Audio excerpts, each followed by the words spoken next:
சரி பாருங்க, மறுபடியும் வாசிக்கிறேன்.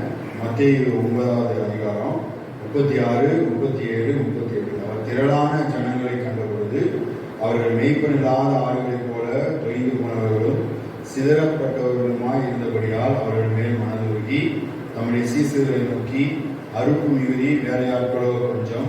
ஆதலால் அறுப்புக்கு எஜமான் தமது அறுப்புக்கு வேலையாட்களை அனுப்பும்படி அவரை வேண்டிக் கொள்கிறார் என்றார். கண்கள் முடிவு கொஞ்சம் பிதாவே, இந்த வசனத்துக்காக வந்தோம். சோதரம் கர்த்தர் நீங்க ஆண்டவரே, இந்த நாள் எங்களோடு கூட இறைவன் பரிசுத்தாவியான எங்களோடு கூட பேசுகிறார். இயேசு நாமம் ஜெபிக்கிறேன். ஆமென். பேசலாம். திரளான ஜனங்கள் மேய்ப்பனில்லாத ஆடுகள் போல தொய்ந்து போனவர்களும் சிதறப்பட்டவர்களுமாய் இருந்தபடியால் அவர்கள் மேல் மனதுருகி. நம்ம சாதாரண ரோட்டில் போகும்போது சில பேரை நம்ம பார்ப்போம். நம்ம பார்க்கும்போது நமக்கு ஒன்றுமே தெரியாது. ஏதோ ஆட்கள் போகிறாங்க வராங்க, கடைக்கு போகிறாங்க வராங்க, சிரிக்கிறாங்க, பேசுகிறாங்க. ஆனால் தேவனுடைய பார்வை எப்படி இருக்குது அப்படின்னா, மேய்ப்பனில்லாத ஜனங்கள், இவர்களை வழிநடத்த ஆட்கள் இல்லை, இவங்க தொய்ந்து போனவர்களும் சிதறடிக்கப்பட்டவர்களுமா இருக்கிறாங்க அப்படின்னு சொல்லி கர்த்தர் ஒரு பார்வை பார்க்கிறார்.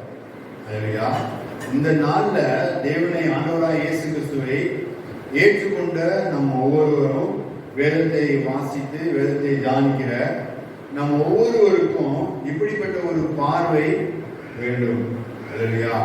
நம்ம எங்க போய் ஜனங்களை சந்திச்சாலும், எங்க போய் பார்த்தாலும் ஒரு பார்வை வேண்டும். ஆண்டவர் எப்படி ஜனங்களை பார்க்கிறாரோ, இவர்கள் சிதறடிக்கப்பட்டவர்களும் தொய்ந்து போனவருமா இருக்கிறார்களே, இப்படிப்பட்ட ஆட்கள், இப்படிப்பட்ட பார்வை தேவன் எப்படி பார்க்கிறாரோ அப்படி ஜனங்களை நம்ம பார்க்கும் பொழுது, நாம் பார்க்கும் பொழுது என்ன ஆகும் அப்படின்னா, அந்த ஜனங்களை குறித்த பாரம் நமக்கு உண்டாகும்.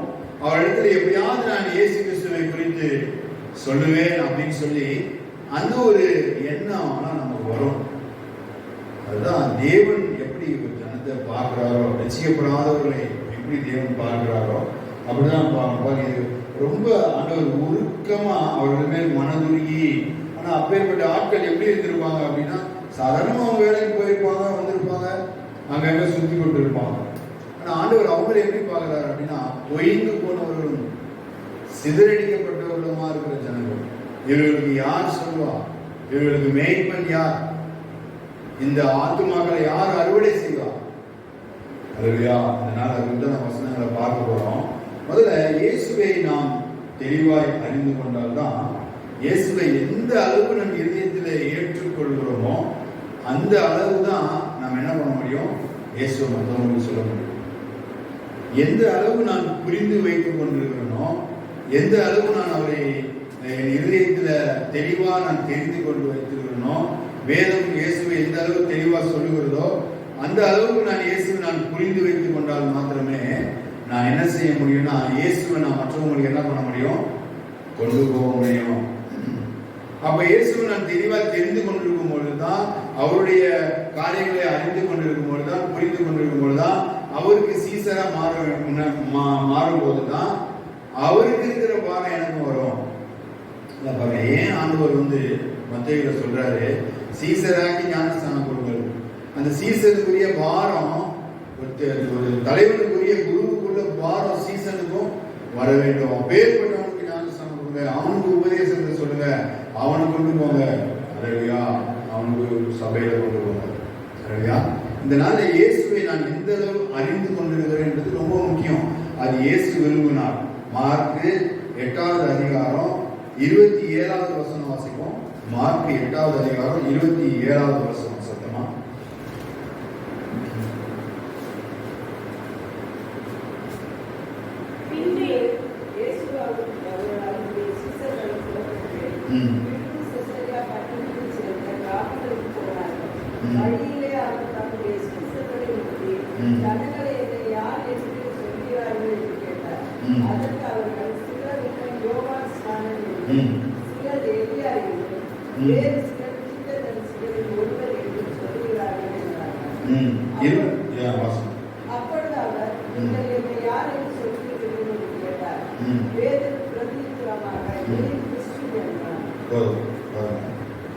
ஜனங்கள் என்னை யார் என்று சொல்லுகிறார்கள்? ஊர்ல இருக்கிற ஜனங்கள்கிட்ட போய் இயேசு குறித்து கேட்டீங்கன்னா என்ன சொல்லுவாங்க? அவரும் ஒரு கடவுள், கிறிஸ்தவர்களின் கடவுள். இந்துக்களுக்கு ஒரு கடவுள், கிறிஸ்தவர்களுக்கு ஒரு கடவுள், முஸ்லீமுக்கு ஒரு கடவுள், அவங்களுக்கு ஒரு கடவுள், இவங்களுக்கு ஒரு கடவுள், ஒவ்வொரு மதத்துக்கும் ஒவ்வொரு கடவுள். அப்படி இருக்க முடியுமா? நம்மளே கொஞ்சம் நம்மளுடைய அறிவுல பகுத்தறிவுன்னு சொல்லுவாங்க நம்ம பகுத்தறிவுலேயே நம்ம யோசிச்சு பார்த்தா ஒரு மதத்துக்கு ஒரு கடவுள் இருக்க முடியுமா அப்படின்னா அதே தப்பு. கடவுள் அப்படின்னா, தேவன் அப்படின்னா ஒரே ஒருத்தர் தான் இருக்கணும், அவர் தான் தேவன். ஒரு மதத்தை சார்ந்த ஒரு கடவுள் தான் அவரும் மதவாதி ஆகிறாரு. இந்துக்கு ஒரு கடவுள், முஸ்லீமுக்கு ஒரு கடவுள், கிறிஸ்டியனுக்கு ஒரு கடவுள்னா அவரும் மதத்தை பிடிச்சிக்கிறவராகிறாரு. கிறிஸ்டியனுக்கு நான் சுகமாக மாட்டேன் அப்படின்னு இந்து கடவுள் சொன்னா, முஸ்லீமுக்கு நான் சுகமாக மாட்டேன் கிறிஸ்டியன் கடவுள் இயேசு சொன்னாரு அப்படிங்கிறோம். அப்படி இந்த மதத்தை பிடிக்கிறவர்கள கருத்து. கடவுள் அப்படின்னா ஒரே ஒருத்தர், அவர் மதத்தை சார்ந்தவரா இருக்க முடியாது. அப்ப அந்த கடவுள் யார்? என்னுடைய வாழ்க்கையில நான் அதை கண்டுபிடிக்கணும். அதை கண்டுபிடிக்கிறவர்கள் சிலர். மத்தேயு 7ஆம் அதிகாரம் சொல்லு. தேவன் யார்? அவர் நான் கண்டுபிடிக்கணும். கண்டுபிடிக்கிறவர்கள் சிலர். அந்த சிலர்ல நாமும் இருந்தே ஆகணும், வேற வழி இல்லை. அதுலையா ஏன்னா அப்பதான் பரவராஜத்துக்கு போக முடியும். வாசலை கண்டுபிடிச்சாதான் வாசலுக்குள்ள பிரவேசிக்க முடியும். உள்ளும் புறமும் சென்று அதை மேய்ச்சல், நல்ல மேய்ச்சலை கண்டடைய முடியும். வாசலை கண்டுபிடிக்கலன்னா தலைவலிதான். 10 கனியை 5 கனியை மட்டும்தான் வாசலுக்குள்ள பிரவேசிக்க முடியுது. அதுலையா நிறைய சம்பவங்களுக்கு அதில் பேச விரும்பல. மார்க் 8ஆம் அதிகாரத்துல இயேசு கிறிஸ்து ஜனங்கள் என்னை யார் என்று சொல்லுகிறார்கள் கேட்கிறார். ஜனங்கள் என்னை யார் என்று சொல்லுகிறார்கள். சொல்றான் தீர்க்கதரிசி, அவர் யோவான் ஸ்நானகன், அவர் அற்புதங்கள் அடையாளங்கள் செய்யறதுனால ஒருத்தர் ஒண்ணு சொல்றாங்க. இப்ப ஜனங்களை கேட்டா இயேசு யாருன்னா கிறிஸ்தவர்களின் கடவுள், அவர் நோயெல்லாம் குணமாக்குவாரு, அவர் பேயெல்லாம் துரத்துவாரு, அவர் அது பண்ணுவாரு, இது இப்படிதான் சொல்லுவாங்க. ஆனா இயேசு கேட்டார், சீசர்களை பார்த்து கேட்டார். நல்லா கேட்க, இன்னைக்கு தேவன் ரட்சிக்கப்பட்டவங்களை சபைக்கு வந்த உங்களை பார்த்து கேட்கிறாரு, நம்மை பார்த்து கேட்கிறாரு. வெளியில் இருக்கிற ஜனங்கள் என்னன்னு சொல்லட்டும்பா, நீங்க என்ன யார் என்று சொல்லுகிறீர்கள்? நீங்க என்ன யாருன்னு சொல்றீங்க? நீ ஜீவனுள்ள தேவனுடைய குமாரனாய் கிறிஸ்து. அல்லேலூயா. என்னுடைய வெளிப்பாடு எப்படி இருக்கணும்? தேவனை குறித்து என்னுடைய வெளிப்பாடு எப்படி இருக்கணும்னா ஸ்ட்ராங்கா இருக்கணும். அவர்தான் தேவன், அவர்தான் கிறிஸ்து. அது இன்னும் ஆழமா அதை நீங்க வேதத்துல வாசிக்க அதை அறிந்து கொள்ள நான் தேவனை குறித்து வெளியே சொல்ல புறப்பட்டு போவேன். அதே மாதிரி நீங்க லூக்கா 9ஆம் அதிகாரம் 18வது வசனம் வாசிங்க. லூக்கா 9:18. தமது சீஷரோட கூட தனித்து ஜெபம் பண்ணி கொண்டிருக்கையில் 9:18. பின்பு அவர் தமது சீஷரோட கூட தனித்து ஜெபம் பண்ணி கொண்டிருக்கையில் அவர்களை நோக்கி, ஜனங்கள் என்னை யார் என்று சொல்லுகிறார்கள் என்று கேட்டார். அதற்கு அவர்களில் சிலர் உம்மை யோவான் ஸ்நானன் என்றும், சிலர் எலியா என்றும், வேறு சிலர் பூர்வ காலத்து தீர்க்கதரிசிகளில் ஒருவர் உயிர்த்தெழுந்தார் என்றும் சொல்லுகிறார்கள். அப்பொழுது அவர் 20 நீங்கள் என்ன யார் என்று சொல்லுகிறீர்கள் என்று கேட்டார். பேதுரு பிரதித்திரமாக, நீ தேவனுடைய இயேசுவை நான் சரியாய் அறிந்து கொண்டேன் அப்படின்னா அவரை நான் சரியாய் என்னிடத்துல வர யாரா இருந்தாலும் விடாம அவருக்கு நான் காட்டி கொடுப்பேன். இயேசுவை நான் சரியாய் அறிந்திருந்தேன் அப்படின்னா என்னிடத்துல வருகிறவர்களை, நான் போய் சந்திக்கிறவர்களை, அவர்களுக்கு நிச்சயமாக இயேசுவை ஏதாவது ஒரு சூழ்நிலையில சொல்லியே ஆவேன். அப்படி சொல்லனா பாட்டு உங்களதான். இயேசுவை நீங்க இன்னும் சரியா ஏற்றுக்கொள்ளவே இல்லை, இயேசுவை இன்னும் நீங்க சரியா புரிந்து கொள்ளவே இல்லை, இன்னும் அவருடைய வார்த்தைகள் நம்ம உள்ள போவே இல்லைன்னு அர்த்தம். ஆண்டவர் தம்மை அறிந்து கொண்ட ஒவ்வொருவரும் புறப்பட்டு போய் சகல ஜாதிகளுக்கும் பிரசங்கம் பண்ணணும் கற்றுக்கிறார். பிரசங்கம்னா என்ன? இந்த மாதிரி கூட்டத்தில் பிரசங்கம் பண்ணது இல்லை. ஒருத்தனை சந்தித்து நீங்க வேத வசனங்களை பேசினா, இயேசுவை பத்தி பேசினாலே பிரசங்கம் தான். அதான் பிரசங்கம். லூக்கா 8ஆம் அதிகாரம் 26 வாசம்னா ஒரு சம்பவம் இருக்கு.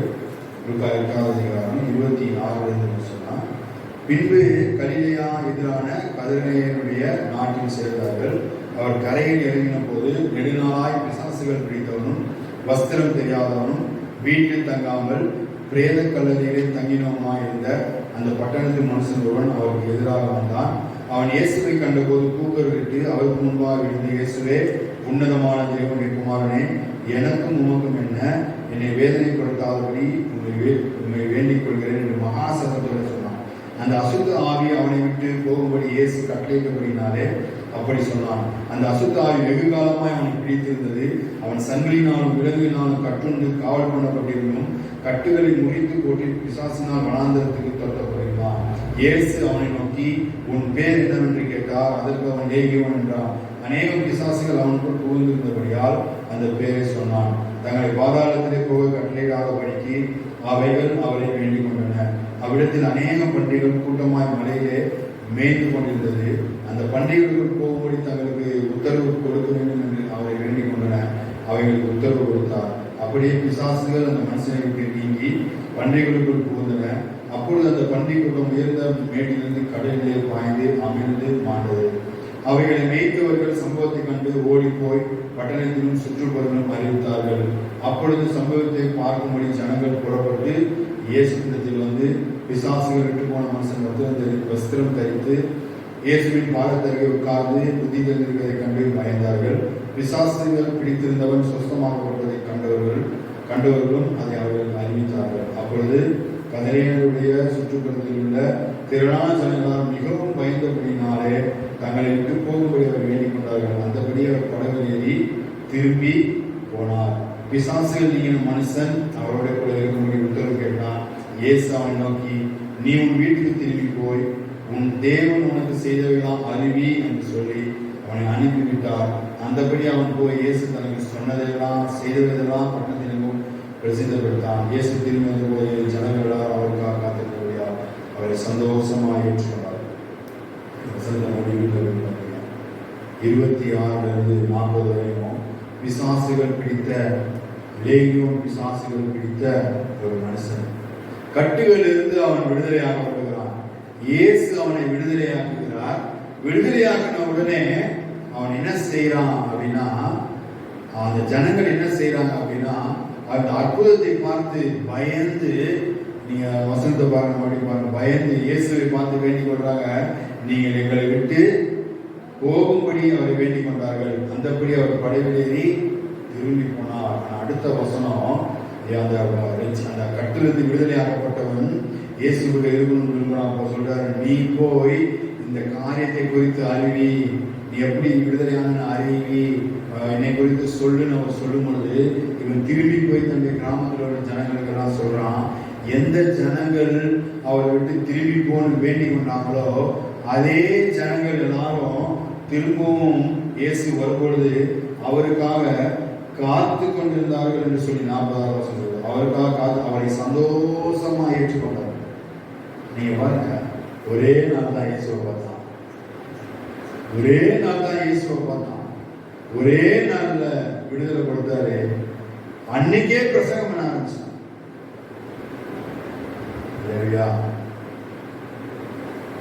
நல்லா கவனிச்சுங்க. இது ஒரு வெளிப்பாடு. உங்க பாவம் நீங்க ஆண்டு செய்த அற்புதம் தான். உங்களுடைய சுகம் வந்தாலும் அற்புதம் தான். கட்டுகளிலிருந்து விழுந்தாங்க அற்புதம் தான். இந்த அற்புதங்களை பெற்றுக்கொண்ட நான் இயேசுவை சொல்ல தவறினா தொடர்ந்து அவரால் நமக்கு நன்மை செய்ய முடியாது. அதுதான் உண்மை, சத்தியம். அதை நம்ம சொல்ல தவறணும்னா தொடர்ந்து தேவன் என்ன செய்ய முடியாது, நன்மை செய்ய அவரால் முடியாது. நம்ம பயன்படுத்தவும் முடியாது, நம்ம தொடர்ந்து அவர் நன்மை செய்யவும் முடியாது. இவன் கட்டுகள் உடைந்த உடனே நீங்க அதான் பாருங்க, சுகம் பெற்றுவாங்க, கட்டுகள் விடுவாங்க, பயங்கரமான சாட்சி சொல்லுவாங்க. நான் இப்படி ஆண்டு இருந்தேன், இப்படி வந்து வச்சுட்டாரு, இப்படி இருந்துருவாங்க. ஆனா அதுக்கப்புறம் அப்படியே இயேசுவை மறந்துடுவாங்க. 15 வருஷம், 20 வருஷம், 30 வருஷம், 40 வருஷம் ஆனாலும் அவங்களுடைய ஆவிக்குரிய வாழ்க்கை அப்படியே தான் இருக்கும். காரணம் என்ன அப்படின்னா, இயேசு அறிவிக்கிற ஒண்ணுமே. நீங்க என்னன்னா பண்ணிட்டு போங்க, இயேசு மட்டும் அறிவிச்சுட்டே இருங்க. நீங்க சந்திக்கிற ஜனங்கிட்ட உங்களோட ஆவிக்குரிய வாழ்க்கை வளர்ந்துகிட்டே இருக்கும். இது சத்தியம். உங்களோட ஆவிக்குரிய வாழ்க்கை நிச்சயமாய் வளர்ச்சி இருக்கும். இயேசுவை நீங்க சொல்லும் பொழுது பிதாவான தேவன் உங்களை கனப்படுத்துவார் வசனம் சொல்லுங்க. சும்மா அவர் கனப்படுத்துதுன்னா சும்மா கிடையாது. அதுலையா ஒரே நாள்ல விடுதலை பெற்றலாம். ஒரே நாள்ல போய் சொன்னா எந்த ஜனங்கள் எங்களை விட்டு போங்கன்னு சொல்லி துரத்தி விட்டாங்களோ அதே ஜனங்கள் அவருக்காக சந்தோஷமாய் காத்து கொண்டிருந்து சந்தோஷமாய் அவரை ஏற்றுக்கொண்டார்கள் சொல்லி வசனம் சொல்லுங்க. அதுலையா நீங்கள் நான் அந்த இயேசுவை அவரிடம் விடுதலை பெற்றுக் கொண்ட எவ்வளோ காரியங்கள் உண்டு. அதுக்காக எத்தனை பேருக்கு போய் ஆண்டவர்கிட்ட சொல்லிருக்கணும்னால யோசித்து பார்க்கிறோம். யோவான் 1 அதிகாரம் 29-37 வரை வாசிப்போம். யோவான் 1 அதிகாரம் 29-37 வரை. மறுநாளிலே யோவான் இயேசுவை தன்னிடத்தில் வரக் கண்டு, இதோ உலகத்தின் பாவத்தை சுமந்து தீர்க்கிற தேவ ஆட்டுக்குட்டி, எனக்கு பின் ஒருவர் வருகிறார், அவர் எனக்கு முன்னிருந்தபடியால் என்னிலும் மேன்மை உள்ளவர் என்று நான் சொன்னேன். அவர் இவர்தான். நானும் இவரை அறியாதிருந்தேன். இவர் இஸ்ரவேலுக்கு வெளிப்படும் பொருட்டாக நான் ஜலத்தினாலே ஞானஸ்நானம் கொடுக்க வந்தேன் என்றான். பின்னும் யோவான் சாட்சியாக சொன்னது, ஆவியானவர் புறாவை போல வானத்தில் இருந்திறங்கி இவர் மேல் தங்கினதை கண்டேன். நானும் இவரை அறியாதிருந்தேன். ஆனாலும் ஜலத்தினால் ஞானஸ்நானம் கொடுக்கும்படி என்னை அனுப்பினவர், ஆவியானவர் இறங்கி யார் மேல் தங்குவதை நீ காண்பாயோ அவரே பரிசுத்த ஆவியினால் ஞானஸ்நானம் கொடுக்கிறவர் என்று எனக்கு சொல்லியிருந்தார். அந்தபடியே நான் கண்டு இவரே தேவனுடைய குமாரன் என்று சாட்சி கொடுத்து வருகிறேன் என்றான். மறுநாளிலே யோவானும் அவருடைய சீஷர்கள் 2 பேரும் நிற்கும் பொழுது இயேசு நடந்து போகிறதை அவன் கண்டு, இதோ தேவ ஆட்டுக்குட்டி என்றான். அவன் அப்படி சொன்னதை அவ்விரண்டு சீஷர்களும் கேட்டு இயேசுவுக்கு பின் சென்றார்கள். இயேசு திரும்பி அவர்கள் அவன் அப்படி சொன்னதை அவருடைய சீஷர்கள் கேட்டு இயேசுவுக்கு பின் சென்றார்கள். இயேசு ஜஸ்ட் காண்பிச்சு கொடுக்கிறார். அவர் தான் தேவ ஆட்டுக்குட்டி. அதை போலாரே நான் சொன்னேன், அவர் தான் இயேசு. அல்லேலூயா சொல்றாரு. நான் இயேசு முதல்ல சரியா அறியாமல் ஆவியானவர் வந்து யார் மேல தங்கி இறங்குகிறாரோ அவர் தான் இயேசு கிறிஸ்து நான் அறிந்து கொண்டு அவரை குறித்து நான் சாட்சி சொல்ல வேண்டிய. அல்லேலூயா இயேசுவை தெளிவா நான் அறிந்து கொண்டேன் அப்படின்னா அவரை குறித்து ஆட்டோமேட்டிக்கா நான் என்ன பண்ணுவேன், சாட்சி சொல்ல ஆரம்பிச்சுவேன். இயேசு எவ்வளவு நல்லவர் அப்படின்னு சொல்லி நான் சொல்ல ஆரம்பிச்சுவேன். என்னை சந்திக்கிறவன், என்னை தொடர்ந்து சந்திக்கிறவன், நான் பார்க்கிறவர்களை ஆண்டவரை நான் சொல்ல ஆரம்பிச்சேன் ஆட்டோமேட்டிக்கா. யோவான் சான் காமிச்சு கொடுக்குறாரு. யோவான் சானுடைய இந்த 2 சீசரும் நேர இயேசு கூட போய் சீசரா மாறிடுறாங்க. அதை குறித்து தான் அவர் கவலைப்படுறாரு. கவனிங்க, இயேசுவை தேவனா பிதாவாகிய தேவனை கர்த்தரை ஒருத்தர் நம்மளை விட நல்லா சொல்லி கொடுக்குறான் அப்படின்னா ஜனங்க அங்கே போனாங்கன்னா தப்பே கிடையாது. அதான் எப்படியாவது இங்கே விட நல்லா இன்னும் ஆழமா தெரிஞ்சுக்கிட்டோம். நிறைய சபையில ஆழமா செய்து கொடுக்குற ஆட்கள் வரும்போது சபையில முதல்ல அனுப்புவாங்க. பாஸ்டரே சபையை கூட்டு போவார், வாங்க அந்த பிரேயருக்கு போவோம், அட்டன் பண்ணுவோம். எத்தனையோ பாஸ்டர் அந்த நாட்கள் இருந்துக்கிறாங்க. இன்னைக்கு தான் ஒரு சின்ன ஊழி ஆரம்பிச்சா கூட சத்துருவா மாதிரிலாம் நமக்காக ஜெபிக்க ஆரம்பிச்சிருக்காங்க. ஒட்டையும் சபலம் யோவான் சாணம் இருந்து சீசன் அவங்க அதோபா தேவாட்டு நான் சொன்னேன். அவர் தான் 2 பேரும் கணக்கு போயிட்டாங்க. 2 சீசரும் உடனே யோவான் சார் சபிக்கல. அடப்பாய் காமிச்சு தப்பா போச்சு வருத்தப்படல. சரியான இடத்துக்கு தான் போய் சேர்ந்துருக்காங்க, சந்தோஷப்படாது. நாம் இயேசுவை காண்பித்து கொடுக்கும் வேலையாட்கள். அதுதான் நம்ம படித்தோம். 9 மார்க்கு மத்திய 9ஆம் அதிகாரத்தில் 36 38 வரை வாசிச்சோம். வேலையாட்களுக்காக வேண்டிக் கொண்டு நாம தான் அந்த வேலையாட்கள். இயேசுவை காண்பித்து கொடுக்கிற வேலையாட்கள். நான் பெற்ற இன்பத்தை மற்றவர்களுக்கு சொல்லிக் கொடுக்கிற வேலையாட்கள், மற்றவர்களுக்கு காண்பித்து கொடுக்கிற வேலையாட்கள். அல்லேலூயா. நீங்க அடுத்து அவருடைய பேரு அதுக்கு முன்னாடி வாசிச்சோம் அப்படின்னா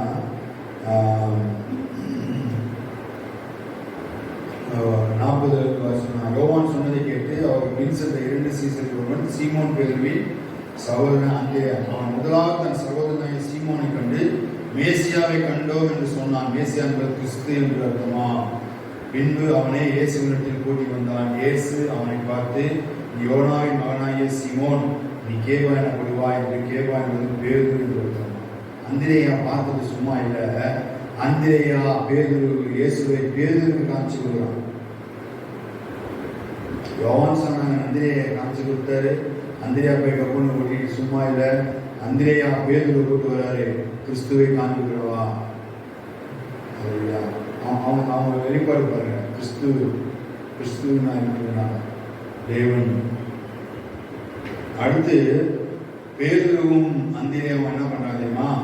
பின்பு அவனை இயேசுவிடத்தில் கூட்டி வந்தான். இயேசு மறுநாளே இயேசு கைலாவுக்கு போக மனதாக பிலிப்புவை கண்டு, நீ எனக்கு பின் சென்று வா என்றார். பிலிப்பு என்பவன் அந்திரேயா பேதுருவினுடைய ஊராகிய பெத்சாயிதா பட்டணம் தான். இந்த பிலிப்புகிட்டையும் இயேசு குறித்து இவங்க சொல்லியிருக்கிறாங்க, பேதுருவும் அந்திரேயாவும். அதனால தான் அடுத்த ஆவியானவர் எழுதியிருக்காரு.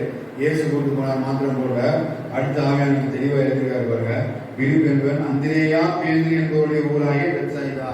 இந்த பேதுருவும் அந்திரேயா போய் பிலிப்பு கிட்ட சொல்றாங்க, இயேசுவை காமிச்சு கொடுக்குறாங்க. பிலிப்பும் இயேசுவோட சேர்ந்துக்கிறான். பிலிப்பு என்ன பண்றாரு பாருங்க. அடுத்து பிலிப்பு நாத்தான் வேலை கண்டு, நியாயப்பிரமாணத்திலே மோசையின் தீர்க்கதரிசனம் எழுதியிருக்கிறவரை கண்டோ, அவர் யோசேப்பின் குமாரனும் நாசரேத்தோடும் இயேசுவே என்றான். அதற்கு நாத்தான்வேல், நாசரேத்திலிருந்து யாதொரு நன்மை உண்டாக்குவோம் என்றான். அதற்கு பிலிப்பு வந்து பார் என்றான். இயேசு நாத்தான்வேலை தமிழில் வர கண்டு அவனை குறித்து, இதோ கபடற்ற உத்தமை சிறுவரன் என்றார். அதற்கு நாத்தான்வேல், நீரன் எப்படி அறிவீர் என்றான். இயேசு அவனுக்கு, பிலிப்பு உன்னை அழைக்கிறதுக்கு முன்னே அத்திமத்தின் கீழ் கண்டேன். நாத்தான்வேல், ரபி, தேவனுடைய குமாரன், இஸ்ரவேலின் ராஜா என்றார். அடுத்து பிலிப்பு நாத்தான்வேலுடைய இயேசுவை காண்பிக்கிறார். எத்தனை பேருக்கு நம்ம இயேசுவை காமிச்சிருக்கோம்? நான் அறிந்து கொண்ட உடனே எத்தனை பேருக்கு நம்ம காமிச்சிருக்கோம்? எத்தனை பேர் கொண்டு வந்து சபையில விட்டுருக்கோம்? எத்தனை பேர் கொண்டு இல்லை சபையை அவன் வரமாட்டேன், சரி நான் போய் நான் சந்திச்சு தொடர்ந்து அவன் நான் பார்த்து கொண்டிருக்கிறேன், அவங்களால சந்தித்து கொண்டிருக்கிறேன், அவன் வரணும்னு சொல்லி அப்படின்னு ஏதாவது விஷயம் நம்ம இதயத்தில் இருக்கா? இது நம்ம செய்ய வேண்டிய கடமை. அதுலையா இது கடமை. ஏன்னா வசனம் தெளிவா சொல்லுது, சுவிசேஷம் சொல்லாவிட்டா ஐயோ சந்தோஷம். இயேசுவை அறிந்து கொண்டு சுவிசேஷம் சொல்லாட்டினா ஐயோன்னு சொல்லிட்டு வசனம். இயேசுவை நான் தெரிந்து கொண்டேன், சரியா புரிஞ்சுக்கலன்னு அர்த்தம். நல்லா புரிஞ்சுக்கல அப்படின்னா நிச்சயமாய் நான் அவரை கொண்டு செல்வேன். அதான் பாருங்க, பண்ணான இயேசுவை புண்ணியர் நேசரை என்ன பண்ணுவேன், பூலோகமையும் கொண்டு செல்வேன். ஒவ்வொரு இடங்கள்லாம் இயேசுவை குறித்து நம்மளால சொல்ல நம்ம வாயை அவர் திறப்பார். ஆவியானவர் அப்படின்னா தெரியும் உங்களுக்கு.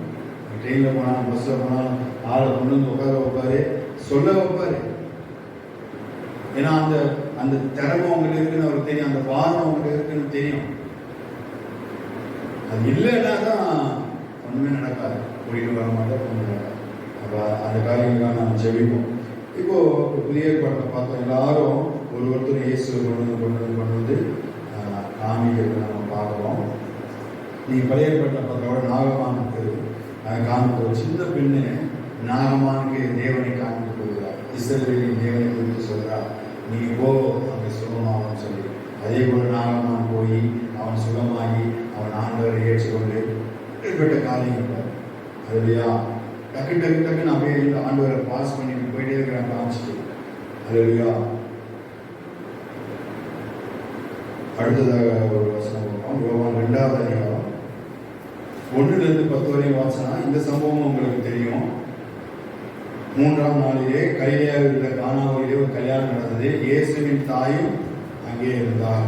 இயேசுவும் அவருடைய சீசரும் கல்யாணம் ஆயப்பட்டிருந்தார்கள். திராட்சரசம் குறையப்பட்ட போது இயேசுவின் தாய் அவரை நோக்கி, அவருக்கு திராட்சரசம் இல்லை என்றார். அதற்கு இயேசு, ஸ்திரீயே, எனக்கும் உனக்கும் என்ன, என் வேலையின் வருகிறேன் என்றார். அவருடைய தாய் வேலைக்காரரை நோக்கி, நான் அவர் உங்களுக்கு என்ன சொல்லுகிறாரோ அதன்படி செய்ய என்றார். அப்போ அதுக்கப்புறம் வேலைக்காரரை நோக்கி 6 கச்சாடி தண்ணீர் நிரப்புன்றாரு. அது திராட்சரசமா மாறுறத நம்ம பார்க்கணும். இங்க பாருங்க, கல்யாண வீட்டுகளை போன இயேசு கல்யாண வீட்டாருக்கு மரியாள் இயேசுவை காண்பித்துக் கொடுக்கிறார். அல்லையா, அங்க ஒரு குறைவுபட தொடங்குது. உடனே மரியாள் காமிச்சுட்டு வராங்க. இயேசுவை காமிச்சு கொடுக்குறாங்க. அவரால் அற்புதம் செய்ய முடியும், அவரால் ஏதாவது செய்ய முடியும். அதுதான் இயேசு செய்ய போற முதலாவது அற்புதம். இதுவரை எந்த அற்புதத்தையும் பார்த்தது கிடையாது. ஆனா அவங்களுக்கு தெரியும் இவர் தேவகுமாரன்னு சொல்லி. மரியாதைக்கு தெரியும், உலகத்துக்கு இன்னும் தெரியல. ஆனா அவங்களுக்கு தெளிவா தெரியும். நீ வசனத்தை வாசிக்கும் போது மரியாதையை தன் இதயத்திலே வைத்துக் கொண்டார், மரியாதையை தன் இதயத்திலே வைத்துக் கொண்டார். ஒரு தீர்க்கதரிசியும் சொல்ற அந்த வார்த்தைகள் எல்லாம் மரியாதை இதயத்தில் வைத்துக் கொண்டார். நீ வசனங்களை வாசிக்கணும். அப்ப ஒரு அற்புதம் கூட செய்யாத இயேசு, ஆனா இவரால் செய்ய முடியும்னு சொல்லி மரியாதை தெரிந்து கல்யாண வீட்டுல போயும் அவன் என்ன பண்றா, இங்க அற்புதம் வேணும்னு சொல்லி இயேசுவை காண்பித்து கொடுக்கிறார். சரியா? அவன் உடனே இயேசு சொல்றாரு. ஆனா இயேசுடைய விருப்பம் என்ன தெரியுமா? நல்ல கவனி, இது ரொம்ப முக்கியம். யூத அது சொல்றாரு, ஸ்திரீயே எனக்கும் உனக்கு என்ன, எனக்கு உனக்கு என்ன, திராட்சை ரசம் குறைஞ்சு போனா நீ ஏன் கவலைப்படுற? எவனுக்கு குறைவு இருக்கோ அவன் என்ன தேடி வரட்டும். உடனே சொல்றாரு, நீங்க போய் அவர்கிட்ட சொல்லுங்க, அவர் உங்களுக்கு என்ன சொல்றாரோ அது. அப்ப குறைவுள்ளவனே நேர இயேசு கூட போறான். இயேசுக்கும் நமக்கும் எந்த ஒரு மீடியேட்டரும் தேவையில்லை. இயேசுக்கும் நமக்கும் இப்படி போய் தான் அப்படி போகணுன்ற வசனமே கிடையாது, எந்த ஒரு சம்பவமும் கிடையாது, எந்த ஒரு ஊமையும் கிடையாது. இயேசு கிட்ட டைரக்டா நான் ஜெபம் பண்ணா என்னால எல்லாரும் பெற்றுக்கொள்ள முடியும். அப்ப அதான் ஆண்டவர் சொல்றாரு, உனக்கு எனக்கு என்ன, எவன் குறைவா இருக்கானோ அவன் வரட்டும். நம்ம போறோம் சுவிசேஷம் சொல்றோம், அவங்களே பிடிச்சி தொங்கிட்டு இருக்கணும்னு அவசியமே கிடையாது. நீங்க போய் ஆண்டவருக்கு காமிச்சு கொடுத்தீங்களா, இங்க வந்தா உனக்கு விடுதலை, கர்த்தர் உன்னை சுகமாக்குவாரு, அவர் வல்லமை உள்ள தேவன், நீ அவர் தொடர்ந்து ஆராதிக்க ஆராதிக்க உன்னை பரலோக ராஜ்யத்துக்கு கொண்டு போவாரு. வேணும்னா ஏசுகிட்ட வா, நல்லா தெரிஞ்சுப்போம். ஆனா வரமாட்டாங்க. திரும்பி அவன் காலில் போய் விழுணும்னு அவசியமே கிடையாது. அவளை மொக்க தேவன் இல்லை நம்ம தேவன். வானத்தையும் பூமியும் சமுத்திரத்தையும் நீரூற்றுகளையும் உண்டாக்கின சர்வவல்லமை உள்ள தேவன். வானத்தை பாய போல சுருட்டுறான், மேகத்துல பறந்து வருகிற தேவன். எல்லா சூழ்நிலையும் எந்த ப்ராப்ளமா இருந்தாலும் ஒரு நொடி பொழுதுல மாற்றி அமைக்கக்கூடிய தேவன். அவரை நம்ம சீப்பாகணும் அவசியம் கிடையாது. உனக்கு எனக்கு என்ன, எவன் தேவையோ அவன் என்கிட்ட வரட்டும். போனாங்க நின்னாங்க, அங்க அற்புதம் நடந்தது. அதுலையா காமிச்சு கொடுக்கணும். இயேசுல சரியா காமிச்சு கொடுக்கும், சரியா காமிச்சு கொடுக்கும். தெரிஞ்சு இதயத்தை கணிக்கணும், அப்படியே தான் இருக்கட்டும். அது கர்த்தர் அதுதான் சொல்றாரு. ஒரு தடவை சொல்லணும், 2 தடவை சொல்லணும், 3 தடவை சொல்லணும்.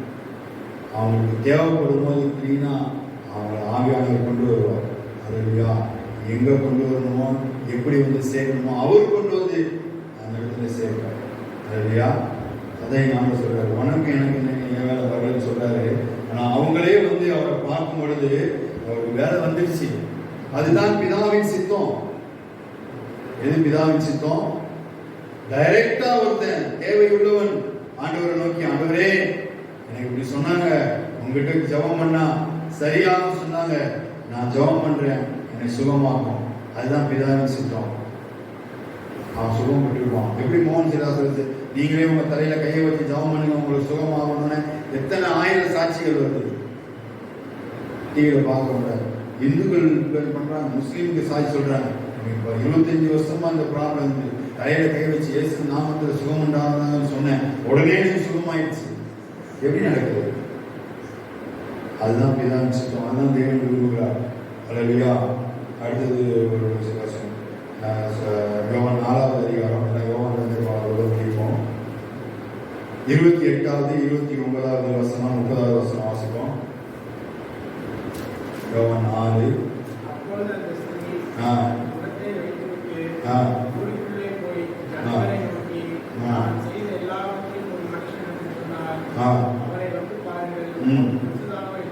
இங்க கவனிங்க, அப்பொழுது அவர் ஊரிலிருந்து புறப்பட்டு அவருக்கு வந்தார். சொல்றவங்க எல்லாருமே அந்த கிறிஸ்து அப்படின்ற வெளிப்பாடோட போறாங்க. அவன் கிறிஸ்துவை எந்த அளவு அந்த எடுத்து ஏற்றுக்கொண்டாலும் அந்த வெளிப்பாடோடு கூட போய் தான் கூப்பிடுறாங்க. ஊரே வருது, சமாரியா ஊரே வந்து இயேசுகிட்ட வந்து உட்காந்துருச்சு. ஒரு மனுஷன் இல்லை, 2 மனுஷன் இல்லை. கூப்பிட்டது யார் தெரியுமா? கூப்பிட்டது வந்து ஒரு பெரிய பிரதான ஆசாரியர் அல்ல, இல்லை ஒரு வேத பண்டிதர் அல்ல, பரிசுத்தவான் அல்ல. கூப்பிட்டது 6 புருஷன் உள்ள ஒரு ஸ்திரீ. அவளை யார் மதிச்சிருப்பா அந்த ஊர்ல? ஆனா கிறிஸ்துவை காண்பிக்கணும் அப்படின்னு சொல்லி அவர் எடுக்கிற அந்த முயற்சி, அவர் சொல்ற அந்த காரியம், சமாரியா ஸ்திரீ சொன்ன காரியம் ஊரே வந்து என்ன பண்ணிடுச்சு, இயேசுகிட்ட வந்து உட்காந்துருச்சு. அல்லேலூயா. நீங்க அதே பாருங்க 39-40 வசனம் வாசிச்சோம் அப்படின்னா, நாம் செய்த எல்லாவற்றையும் அவர் எனக்கு சொன்னார் என்று சாட்சி சொன்ன அந்த ஸ்திரீனுடைய வார்த்தை நிமித்தம் அந்த ஊரில் உள்ள சமாரியரில் அநேகர் அவர் மேல் விசுவாசம் கொண்டவனார்கள். இயேசு அந்த ஊர்ல தங்கி அந்த ஜனங்களுக்கு சுவிசேஷம் சொல்றார். அநேகர் அந்த ஸ்திரீ நிமித்தம், அந்த வார்த்தை நிமித்தம் சமாரியர் அநேகர் இயேசுகிட்ட வந்துட்டாங்க. இயேசு அந்த சமாரியத்தை காண்பித்து கொடுத்தார். நாம் இயேசுவை காண்பித்துக் கொடுக்கிற வேலையா, ஏதோ வேலையா இருக்கணும், ஒரு பெரிய ஊழியக்காரர் இருக்கிறது, அவங்களுக்காக ஜெபம் பண்ணும் பொழுது ஒரு ஆளால ஒரு ஆத்மாவை ரட்சிக்கப்பட முடியுமா? போதும். ஒருத்தர் தான் சந்திச்சேன், ஒரு வருஷம் ஒரு வருஷத்துல ஒருத்தனை நான் ரட்சிக்கப்பட நடத்துவேன். போதும் ஆண்டவர் பரலோகமே மகிழ்வுன்னு சொல்லுது. அடுத்த வருஷத்துல இன்னொரு எங்க சர்ச்சில் ஒருத்தர் இருந்தாரு, ரொம்ப ரொம்ப ஆச்சரியம். அது மாதிரிலாம் நடக்குமான்றது ரொம்ப ஆச்சரியம். எந்த அளவு அவர் ஜெபிக்கிற மனுஷனாக பார்க்கணும். அவருக்கு எனக்கு தெரிஞ்சு அவருக்கு 68-70 வயசு வரையும் அவர் சாட்சி சொன்னார். வருஷம் வந்து சாட்சி சொல்வாரு. ஒவ்வொரு வருஷமும் அவர் வயசுக்கு ஏற்ற ஆட்களை புது ஆத்மாவை சந்திச்சு வெற்றிப்ப சொல்லி அவ்வளவு பேருக்கு ஞானஸ்தானம் சபையிலே கொண்டு வருவார். ஒவ்வொரு பர்த்டேக்கும். அது எத்தனை வருஷமா அவர் செய்யறாருன்னு தெரியல. 20 வருஷமா 25 வருஷமா ரட்சிக்கப்பட்டனாலும் செஞ்சிருக்காரு. 50 வயசுல இருந்து வச்சுங்களேன், 50 வயசுல 51வது பிறந்த நாள்ல 51 புது ஆத்மாக்களை சந்திச்சு 51 பேருக்கும் சுவிசேஷம் சொல்லி 51 பேரை ஞானஸ்தானம் எடுக்க வச்சு ஒரே வருஷத்துல 51 பேர் நிக்க வச்சு சாட்சி சொல்வார். அடுத்த வருஷம் 52, அடுத்த வருஷம் 53, அடுத்த வருஷம் வேற வேற, பழைய ஆட்கள் கிடையாது. அல்லேலூயா. ரொம்ப ஆச்சரியம், எப்படி இப்படிலாம் முடியுமா? அந்த அளவுக்கு ஆத்ம பாரம் இயேசு கொண்டு போனான். இங்க சமாரிய ஸ்திரீ இயேசுவை அந்த ஊர்ல சொல்லி, அவனும் ஒரு பெரிய ஆள் கிடையாது. பாருங்க, நீலாம் சுவிசேஷம் சொல்லவே கூடாது அப்படின்னு ஆண்டவர் சொல்லல. இப்பதான் நான் பிசாசன் நீ வந்த 12 லேகன் பிடிச்ச ஆள், நீ லேகன் பிசாசு பிடிச்ச ஆளு, கல்லறை நிகழ்ந்த இப்பதான் நீ வந்து விடுதலையான, அதுக்குள்ள போய் நீ சொல்லியான்னு சொன்னாங்க. 6 புருஷன் உள்ள 6 புருஷனை விட்டுட்டு மனம் திரும்பிதான் வரல.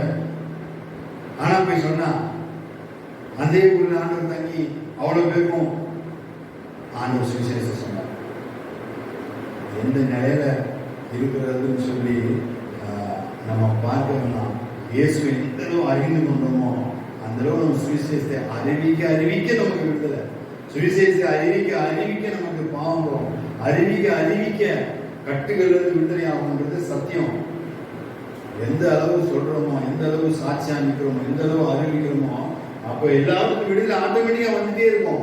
ஏன்னா பிதாவானவர் கனப்படுத்துவார் வசந்த, எனக்கு ஒருவன் ஊழியம் செய்வானால் பிதாவானவர் அவனை கனப்படுத்துவார். பிதாவானவருடைய கனம்னா சாதாரணமா இருக்காது. ஒரு மனுஷனே ஒருத்தனை கனப்படுத்துவதுனா முடியும் அப்படின்னா பெரிய லெவலில் கனப்படுத்த முடியும். ராஜாக்கள் தான் அந்த நாட்கள்ல பாருங்க, அவனுக்கு புகழ்ந்து பாடிட்டா போதும், சொத்துல ராஜ்யத்திலே பாய் தரன்றான். ஒரு ராஜாவாலே இவனை தர முடியும், இவங்களை கனப்படுத்த முடியும் அப்படின்னா அவனை புகழ்ந்து பாடுறவனுக்கு, தேவனை புகழ்ந்து பாடுறவனுக்கு, தேவனை காண்பு குறிச்சு கூட நமக்கு பிதா எவ்வளவு பெரிய கணத்தை நமக்கு கொடுக்க முடியும். ஒரு சிறுவன், சின்ன பையன், இயேசுவை ரொம்ப நேசிக்கிறவன். நீங்க அதெல்லாம் கேட்டுருந்தீங்க. சாவு போறான், டாக்டர் வந்து கேட்கிறாரு. ஆனா உண்மையா நடந்த சம்பவம் இது. சாவு போறான், டாக்டர் வந்து கேட்கிறாரு, அப்போ கடைசி ஆசை என்னன்னு சொல்லுவா, நான் நிறைவேற்றி வைக்கிறேன். அந்த டாக்டர் இந்து கடைசி ஆசை என்ன நிறைவேற்றி வைக்க சொல்லுவா. அவன் சொன்னா சாகும்போது, டாக்டர் இயேசுவை ஏற்றுக்கொள்ளுங்க, அவர் ரொம்ப நல்லவர், அதான் என்னோட கடைசி ஆசை சொல்லி மறைச்சிட்டான். அந்த டாக்டர் அவன் இயேசு கிறிஸ்துவை ஏற்றுக்கொண்டு ரட்சிக்கப்பட்டு ஞானஸ்நானம் எடுத்து அவர் நீ ஊழியக்காரராக இருக்கார். இல்லையா? கடைசி நிமிஷத்துலையும் இயேசுவை நான் எப்படியாவது கொண்டு போய் சேர்ந்தேன். அது ஒரு சிறுவனுக்குள்ள இருந்த ஒரு வாரம். இந்த நாள்ல நமக்கு உண்டாகும் சொல்லி கண்களை மூடி நம்ம ஜெபம் பண்ணணும். ஆண்டவரே, இயேசுவை நான் அறிந்து கொண்டால் மாத்திரமல்ல, என் குடும்பத்துக்கு சொல்லுவேன், என் மனைவிக்கு சொல்லுவேன், என் பிள்ளைகளுக்கு சொல்லுவேன், வா கர்த்தர் உன் வாழ்க்கையை மாற்றுவார், அற்புதங்களை செய்வார். நீ வந்து தேடி பாரு, உட்காந்து பாரு, முழங்கால் படிட்டு பாரு, கர்த்தர் உன் வாழ்க்கையெல்லாம் மாற்றுவார். சாட்சியாய் கர்த்தர் நிற்க வைப்பார்.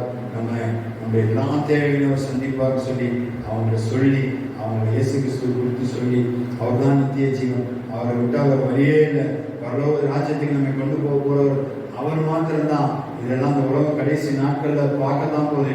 இன்னும் எவ்வளோ காரியங்கள் இந்த உலகத்துல நடக்க போகுது, அழிவுகள் வரப்போகுது, அக்கிரமங்கள் பெருகிக் கொண்டே இருக்குது. நம்மளால சபைக்கு வந்து வர பாருங்க, 103 டிகிரியில வண்டி ஓட்டிட்டு சர்ச்சைக்கு போனோம். 103 டிகிரி ஃபீவர், வண்டியை ஓட்டிட்டு மனைவியை வச்சுட்டு ஜுரமா இருந்தா சர்வையில் தான் உட்காரணும். இங்க உட்கார்ந்தா சரியாகும், வீட்டில் இருந்தா சரியாயிருமா?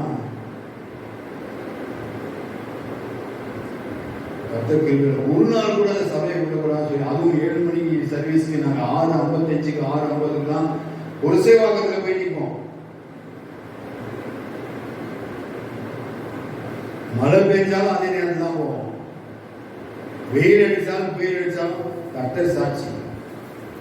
பெருமைக்குன்னா சொல்ல, எந்த அளவு நீங்க இயேசுவை ஏற்றுக்கொண்டிருக்கீங்களோ அந்த அளவுக்கு உங்க செய்கையில காமிச்சு வெளிப்படுத்தி உண்மைதான் சொல்றேன், மறைக்கிறதுக்கு ஒண்ணுமே இல்லை. அந்த பாரம் உங்களை கொண்டு வந்து தள்ளும் தேவனுடைய சமூகத்துல. அப்ப இல்லைன்னா ஏன் இல்லை, நம்மளை நாம தான் ஆராய்ச்சிக்கலாம். ஒய்த்து உங்களை நீங்களே ஒய்த்து ஆராய்ந்து பாருங்க. அதிகமா வேதத்தை வாசிங்க, அதிகமா ஜபத்துல பாருங்க, அதிகாலை எழுந்து ஜபம் பண்ணி உட்காந்து பாருங்க. பசுட்டா இழுத்து கொண்டு உட்கார வைப்பாரு. எங்கனாலும் எந்த பிரேயர்னாலும் எதுலனாலும் பிள்ளைங்க நம்ம கூட இருக்கணும், நம்ம குடும்பம் நம்ம கூட இருக்கணும்.